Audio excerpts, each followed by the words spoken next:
Hello दोस्तों, मैं आपका दोस्त एडवोकेट एसएल शर्मा। दोस्तों, आज इस वीडियो के माध्यम से, हमारे यूट्यूब चैनल के माध्यम से मैं आपके सामने अग्रिम जमानत जैसे महत्वपूर्ण विषय के ऊपर विस्तार से आपको जानकारियां दे रहा हूं। दोस्तों, ये तो आपने सभी ने सुना होगा कि अग्रिम जमानत क्या होती है। तो चलिए, समय बर्बाद ना करते हुए इसी विषय पे मैं आपको जानकारी उपलब्ध करवा रहा हूं। क्या होती है अग्रिम जमानत, कब, किसे और कैसे मिलती है अग्रिम जमानत। यह शब्द तो हर किसी ने सुना ही होगा। जब भी पुलिस कोई गंभीर अपराध दर्ज करती है तो आरोपी अग्रिम जमानत के लिए आवेदन करता है। अग्रिम जमानत मिल जाने से पुलिस आरोपी को गिरफ्तार नहीं कर पाती और वह स्वतंत्रता पूर्वक अपना जीवन यापन करता है। दोस्तों, प्रश्न यह है कि जब पुलिस ने मामला दर्ज कर लिया है तो फिर कोर्ट से अग्रिम जमानत क्यों दी जाती है? उसकी गिरफ्तारी पर रोक क्यों नहीं लगाई जाती है? जमानत और अग्रिम जमानत के अंतर के बारे में मैं आज आपको विस्तार से बता रहा हूं। दोस्तों, जमानत और अग्रिम जमानत, what is difference between bail and anticipatory bail, यानी जमानत और अग्रिम जमानत में अंतर क्या है? पुलिस दो प्रकार के मामले दर्ज करती है, एक जमानती और दूसरा गैर जमानती। जमानती प्रकरण यानी ऐसा मामला जिसकी प्रकृति गंभीर नहीं है। ऐसे मामले में कानून ने पुलिस को यह अधिकार दिया है कि वह प्रकरण दर्ज करने के बाद आरोपी को जमानत दे सकती है, यानी स्वीकृत कर सकती है।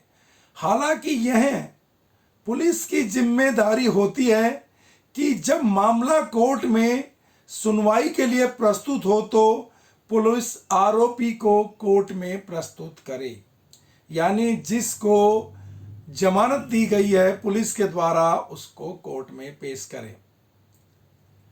गंभीर प्रकृति के अपराध के लिए, जो गंभीर प्रकार के जो अपराध हैं के लिए गैर जमानती प्रकरण दर्ज किए जाते हैं। ऐसे मामलों में पुलिस आरोपी को गिरफ्तार कर लेती है और उसके बाद मामले की जांच की जाती है। जांच पूरी हो जाने के बाद मामला न्यायालय में प्रस्तुत किया जाता है। ऐसा ही मामलों में यदि आरोपी को दृढ़ता पूर्वक यह विश्वास है कि पुलिस ने उसके खिलाफ गलत मामला दर्ज कर लिया है और वह इसे प्रमाणित करने के लिए पर्याप्त सबूत रखता है, तो न्यायालय सुनवाई के बाद आरोपी को अग्रिम जमानत दे देती है। सरल शब्दों में कहें तो अग्रिम जमानत यानी आरोपी की गिरफ्तारी पर स्थगन आदेश। दर्ज मामले में पुलिस पहले की तरह की जांच करती है और मामला न्यायालय में प्रस्तुत किया जाता है। दोस्तों, अंतर सिर्फ इतना होता है कि पुलिस आरोपी को गिरफ्तार कर न्यायालय में पेश नहीं करती, बल्कि आरोपी स्वतंत्रता पूर्वक जीवन यापन करते हुए स्वयं निर्धारित तारीख पर न्यायालय के सम्मुख प्रस्तुत हो जाता है। अब आते हैं दोस्तों, नंबर 2, अग्रिम जमानत याचिका किस कोर्ट में प्रस्तुत करें? Which court should submit the anticipatory bail petition? यह एक महत्वपूर्ण प्रश्न है जिसका उत्तर बहुत कम लोगों को ज्ञात होता है। ज्यादातर वकील भी कहते हैं कि एक प्रक्रिया का पालन किया जाना चाहिए या नहीं। पहले छोटी कोर्ट में आवेदन प्रस्तुत करें, यदि खारिज हो जाए तो उसके ऊपर वाली कोर्ट में अपील करें। परंतु अग्रिम जमानत के मामले में इस प्रक्रिया का पालन करना अनिवार्य नहीं है। आरोपी अपनी याचिका जिला कोर्ट या हाई कोर्ट में प्रस्तुत करने के लिए स्वतंत्र है और जहां चाहे अग्रिम जमानत याचिका प्रस्तुत कर सकता है। हाई कोर्ट में इस आधार पर कोई भी अग्रिम जमानत याचिका खारिज नहीं की जाती, क्योंकि वह इससे पहले जिला न्यायालय में प्रस्तुत नहीं की गई थी।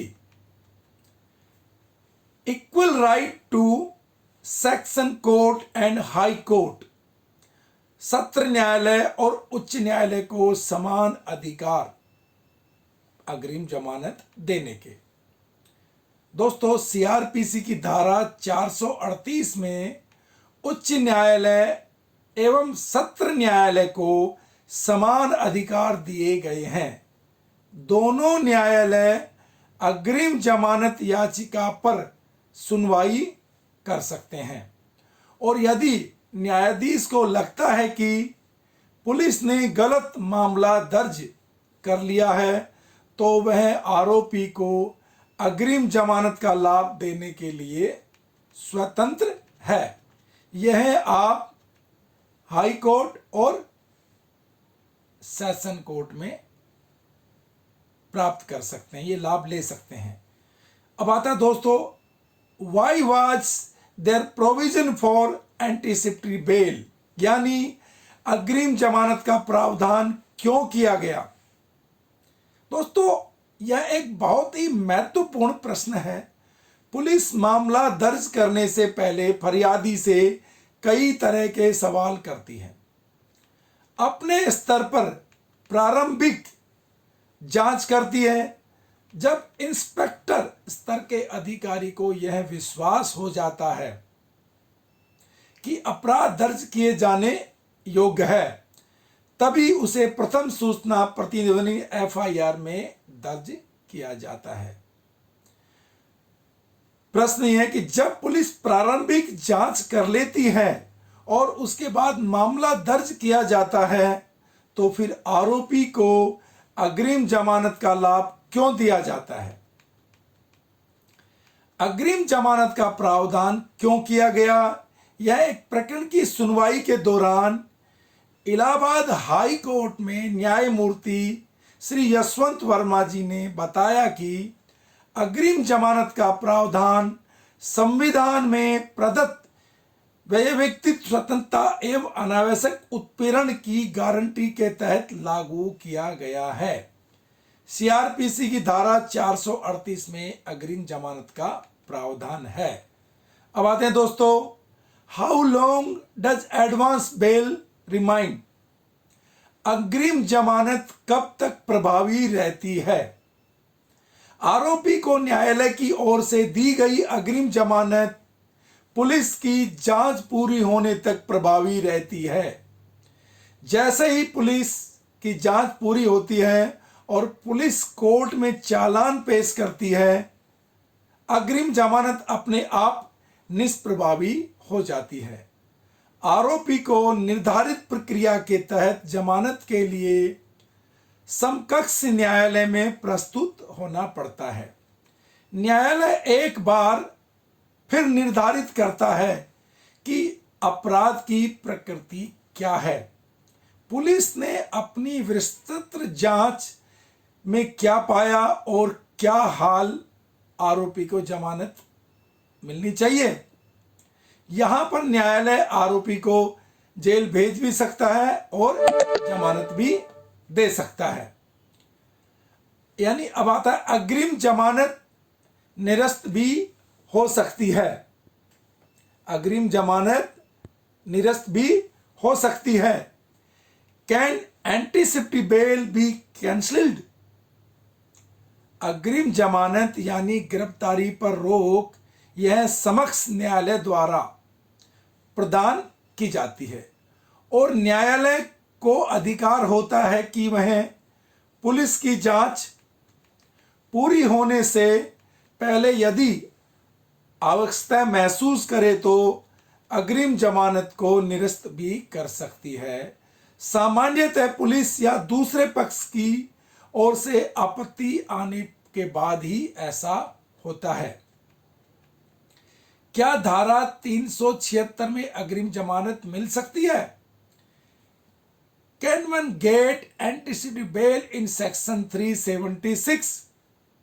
हत्या एवं बलात्कार को भारतीय दंड संहिता के तहत जघन्य अपराध माना गया है। जघन्य अपराधों में सामान्यतः अग्रिम जमानत का लाभ नहीं दिया जाता, परंतु जैसा इलाहाबाद हाई कोर्ट के न्यायमूर्ति श्री यशवंत वर्मा जी ने बताया कि अग्रिम जमानत का प्रावधान संविधान में प्रदत्त वैधिक स्वतंत्रता का अनावश्यक उत्पीड़न की गारंटी के तहत लागू किया गया है। यदि आरोपी न्यायालय को यह विश्वास दिलाने में सफल हो जाता है कि पुलिस ने उसके खिलाफ गलत मामला दर्ज कर लिया है, तो आरोपी को रेप के मामले में भी अग्रिम जमानत मिल जाती है। दोस्तों, अब आता है अग्रिम जमानत की प्रक्रिया क्या है और अग्रिम जमानत कैसे मिलती है। What is the procedure for anticipatory bail, how to get advance bail. जैसा कि बताया जा चुका है कि अग्रिम जमानत की कोई निर्धारित प्रक्रिया नहीं होती है, क्योंकि पुलिस प्रकरण दर्ज कर चुकी होती है और आरोपी को गिरफ्तार किए जाने का खतरा होता है। तब आरोपी किसी भी सक्षम न्यायालय के समक्ष अग्रिम जमानत याचिका प्रस्तुत कर सकता है, चाहे संबंधित कोर्ट में पुलिस की जांच के बाद उसका प्रकरण सुनवाई के लिए प्रस्तुत होने वाला हो या ना।